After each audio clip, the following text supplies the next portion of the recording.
बिस्मिल्लाहिर्रहमानिर्रहीम। Students welcome to the channel. Exercise 4.4 12th class math शुरू करेंगे आज। एक्सरसाइज 4.4 4.3 हमने मुकम्मल कर ली थी। एक्सरसाइज 4.4 में क्वेश्चन नंबर 1 है, find the point of intersection of the lines. ये 3 क्वेश्चन हैं जिसमें उसने दो लाइंस की इक्वेशंस दे रखी हैं। वो कह रहा बताएं कि find the point of intersection, ये लाइंस किस पॉइंट पर एक दूसरे को काटती हैं, इंटरसेक्शन करती हैं, वो पॉइंट हम मालूम करेंगे इन तीनों क्वेश्चंस में। अब ये उसने जो दे रखी हैं दो लाइंस की इक्वेशंस हैं। Find point of intersection of lines x - 2y + 1 = 0, 2x - y + 2 = 0। तो पॉइंट ऑफ इंटरसेक्शन हमने निकालना है कि ये दो लाइनें हैं। ये देखें, ये दो लाइनें हैं हमारे पास। अगर हम फ़र्ज़ करें कि x एक्सिस y एक्सिस पर इन लाइंस को ड्रा करें, फ़र्ज़ करें कि एक लाइन जो है वो इस तरह से गुजर जाती है, एक लाइन जो है इस तरह से गुजर जाती है, फ़र्ज़ करें। तो ये वाला पॉइंट ऑफ इंटरसेक्शन निकालना है कि ये पॉइंट ऑफ इंटरसेक्शन कौन सा है पॉइंट जहाँ पर ये एक दूसरे को काटेंगी। तो ये पॉइंट हमने मालूम करना है। अब पॉइंट मालूम करने से पहले हमें ये चेक कर लेना चाहिए कि कहीं ऐसा तो नहीं कि ये दो लाइन की इक्वेशंस उसने दी हुई हैं वो हैं ही आपस में पैरेलल। अगर तो वो लाइंस हैं ही पैरेलल तो फिर तो वो एक दूसरे को नहीं काटेंगी किसी भी पॉइंट पर। तो पहले हमें ये चेक करना होगा कि कहीं दी गई लाइंस की इक्वेशंस जो हैं वो आपस में दोनों लाइंस पैरेलल तो नहीं हैं। तो पैरेलल पहले चेक करेंगे। अगर पैरेलल ना हुई तो फिर इसका मतलब है कि हम उसको पॉइंट ऑफ इंटरसेक्शन निकालेंगे। तो पैरेलल चेक करने के लिए हमारे पास कई तरीके हैं। हम इस लाइन का भी स्लोप निकाल लेंगे, हम दूसरी लाइन का भी स्लोप निकाल लेंगे, M1 निकाल लेंगे, M2 निकाल लेंगे। अगर स्लोप्स इक्वल आ गए तो फिर तो लाइंस पैरेलल हो जाएंगी। अगर नहीं आए तो फिर हम इसका पॉइंट ऑफ इंटरसेक्शन निकाल लेंगे, क्योंकि पैरेलल लाइंस के स्लोप्स इक्वल होते हैं। तो पहले हम इसको पॉइंट ऑफ इंटरसेक्शन मालूम करने से पहले हम ये चेक करेंगे कि कहीं ये लाइंस आपस में पैरेलल तो नहीं हैं। तो देखें, ये पहली जो लाइन है x - 2y + 1 = 0, इसका स्लोप निकालें। स्लोप निकालने के लिए बताया था आपको पिछली एक्सरसाइज में। इसका स्लोप निकालना हो लीनियर लाइन का, तो लीनियर इक्वेशन का, तो minus coefficient of x divide by coefficient of y करते हैं। तो देखें, इसमें इसका स्लोप आ गया, इसका नाम M1 रख लेते हैं, उसके स्लोप का नाम M2 रख लेंगे।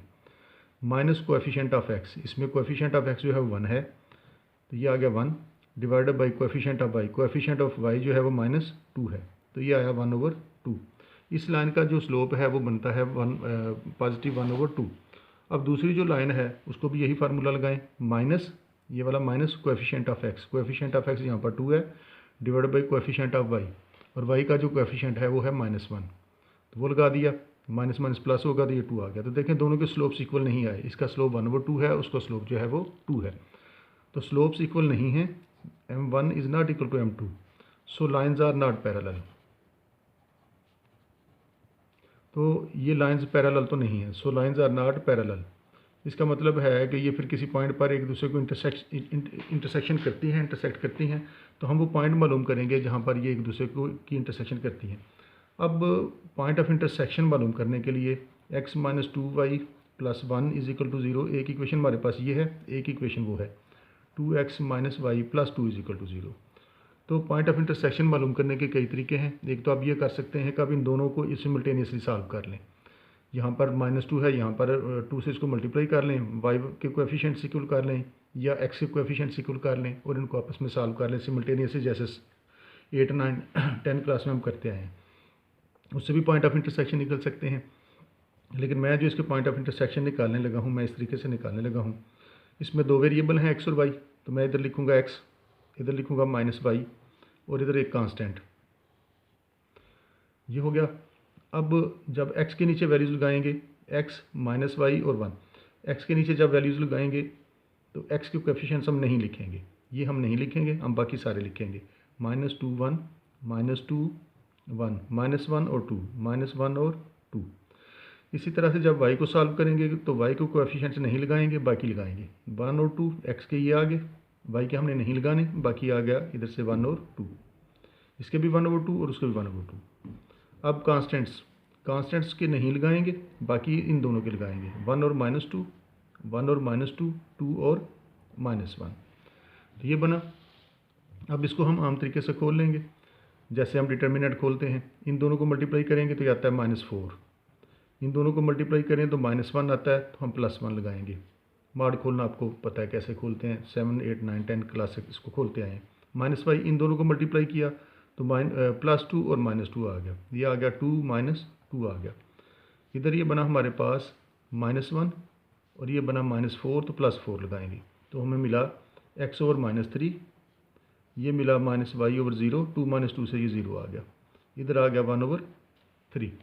अब देखिए ये तीनों आपस में इक्वल हैं, x वाली को इस कांस्टेंट के इक्वल रख लें, x/-3 = 1/3, और दूसरा है हमारे पास ये -y/0 = 1/3। आपने इसको इन्फिनिटी बनाने की कोशिश नहीं करनी कि y/0 इन्फिनिटी आ जाएगा, ऐसे नहीं करना। ये मल्टीप्लाई करें, क्रॉस मल्टीप्लाई किया तो 3x = -3 आ गया, तो x आ गया हमारे पास, इस 3 को उधर ले गए तो उधर जाके उसको डिवाइड करेगा तो एक पॉइंट में मिला -1। इसी तरह से इसको क्रॉस मल्टीप्लाई करें तो ये हो जाएगा -3y = 0, -3 को उस साइड पे ले गए, 0/-3, तो ये आ गया हमारे पास 0। तो ये इन दोनों लाइन्स का पॉइंट ऑफ इंटरसेक्शन आ गया -1 और 0। ये दोनों लाइंस इस पॉइंट पर एक दूसरे को काटेंगी। अगर हम इनको ड्रा करें एक्स एक्सिस वाई एक्सिस पर, तो उनका जो पॉइंट ऑफ इंटरसेक्शन होगा वो ये पॉइंट होगा -1 और 0। तो यही हमने इस क्वेश्चन में करना था। पहले हमने इनको चेक किया कि लाइंस का पॉइंट ऑफ इंटरसेक्शन हम मालूम करना चाहते हैं, कहीं लाइंस पैरेलल तो नहीं है, तो वो पैरेलल नहीं थी तो हम इसका पॉइंट ऑफ इंटरसेक्शन निकाल सकते थे। तो पॉइंट ऑफ इंटरसेक्शन मालूम करने के लिए हमने ये तरीका इस्तेमाल कर लिया। आप चाहें तो इसको सिमल्टेनियसली सॉल्व कर सकते हैं। इसके बाद हम करेंगे इसका पार्ट नंबर 2। पार्ट नंबर 2 बिल्कुल इसी तरह से है, ये मैं आपको बता देता हूँ, ये आप कर लेंगे। अब इसमें 3x + y + 12x + 2y - 1 = 0। तो पहले इसी तरह से हम चेक करेंगे इनके स्लोप्स निकाल के कि कहीं स्लोप्स इनके इक्वल तो नहीं आते। तो इसका स्लोप निकाला तो माइनस कोएफिशिएंट ऑफ x 3 है, minus coefficient of x divide by coefficient of y 1 है।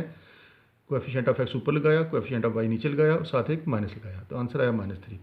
इसी तरह से इसका स्लोप निकाला, उसका नाम हमने m2 रख लिया। माइनस कोएफिशिएंट ऑफ x 1 है divide by coefficient of y 2 है। तो देखें इसका -3 है और उसका -1/2 है, तो स्लोप्स इक्वल नहीं है। m1 is not equal to m2, lines are not parallel, लिहाजा ये पैरेलल तो नहीं है। इसका मतलब है कि ये किसी न किसी पॉइंट पर एक दूसरे को इंटरसेक्शन करती हैं। तो पॉइंट ऑफ इंटरसेक्शन मालूम करने के लिए हम फिर वही तरीका कर लेंगे। 3x + y + 12 = 0, x + 2y - 1 = 0। तो वही सारे का सारा तरीका x - y और 1। तो x के कोएफिशिएंट्स हम नहीं लिखेंगे, x है ऊपर, x के कोएफिशिएंट्स नहीं लिखेंगे। 1 2 12 -1, 1 2 12 -1 ये आ गया। जब y को सॉल्व करेंगे तो y के कोएफिशिएंट्स नहीं लगाएंगे, ये आ गया 3 1 12 और -1, 3 1 12 और -1। इसी तरह से कांस्टेंट्स जब लगाएंगे को सॉल्व करेंगे तो कांस्टेंट्स नहीं लिखेंगे, हम इधर से बाकी लिखेंगे 3 1 1 2, 3 1 1 2।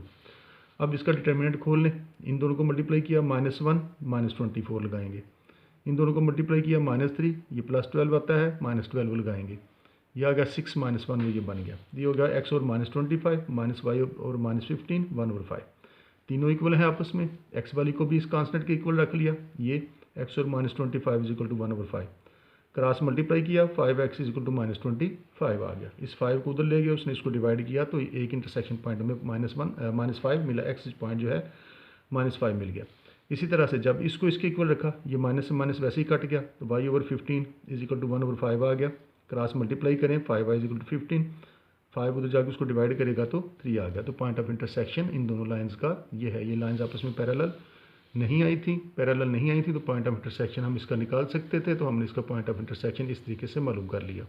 लेकिन अगर आप चाहें तो आप इन दोनों को सिमल्टेनियसली सॉल्व करके तो फिर भी इसको निकाल सकते हैं। आप इसको 3 से मल्टीप्लाई कर लें, दोनों को माइनस करें, तो इस तरह से आपको ये पॉइंट्स मिलने शुरू हो जाएंगे।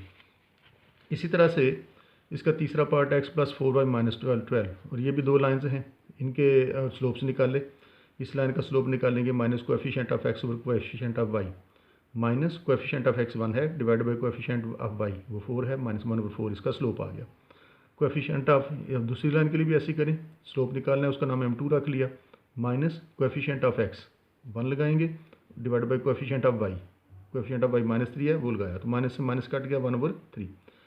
इसका स्लोप -1/4 है, उसका 1/3 है, तो ये इक्वल नहीं आई, लिहाजा ये भी लाइंस आपस में पैरेलल नहीं है, पॉइंट ऑफ इंटरसेक्शन निकाला जा सकता है। तो अब उसी तरह से ये दो इक्वेशंस थी, x - y और 1 लिखा, उसी तरह से डिटर्मिनेंट बनाए, डिटर्मिनेंट्स को खोला, ये हुआ x ओवर -24, ये आ गया -y/15 1/-7।